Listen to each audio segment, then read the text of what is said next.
ఒంటెకి కోపం వస్తే ఏం చేస్తుంది? ఒంటె కోపం వస్తే ఏం చేస్తావా? కనిపిస్తున్నాయి కానీ, ఒంట్లు కనిపిస్తున్నాయి కానీ వాడి కోపం ఇప్పుడు మనం ఏం అడుగుతావా వెళ్ళి? ఒంటిగా వంటకన్నా? ఒంటెకి ఒంటెకి కోపం వస్తేమో కానీ వంటకి కోపం వస్తే మాత్రం వంటలకు కనిపిస్తుంది అమ్మాయిలందరినీ. ఒంటె కోపం వస్తే ఏం చేస్తుంది? అది ఇక్కడ ఒంటి వెళ్ళాలి ఉన్నారన్న, వాళ్ళని అడిగితే కానీ తెలిసిద్ది మనకి. ఇప్పుడు ఇందరికి మన సైడ్ ఎప్పుడు ఒంట్లు ఉండవు కాబట్టి మనకు తెలియదు. నువ్వు రా చెప్తున్నా వంటలకు కానీ. ఒంటెకి కోపం వస్తానన్నా? ఒంటె అది ఒకటే ఉంది కదన్నా, అన్న టెంటే లాగా 10 మంది ఒంటెల్ని తీసుకొని వస్తుంది. కాదు కాదు కాదు, ఒంటె ఎక్కువ వాటర్ స్టోరేజ్ చేసుకుంటదంట. కోపం వస్తే మేబీ అది కూడా తాకుండా ఉండొచ్చేమో అనుకుంటున్నాను. మీరు బ్రో? దానికి ఆన్సర్ చెప్పాను. చెప్తాను. ఒంటె అన్న 2 అక్షరాలు కదా, అప్పుడు ఒకటే ఉంది దాని కోపం వచ్చినప్పుడు.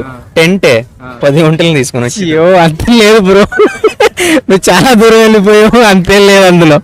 ఓకే, ఆన్సర్ వచ్చేసి ఉమ్ముద్ది బ్రో. కోపం వస్తే ఉమ్ముతుంది. చూసి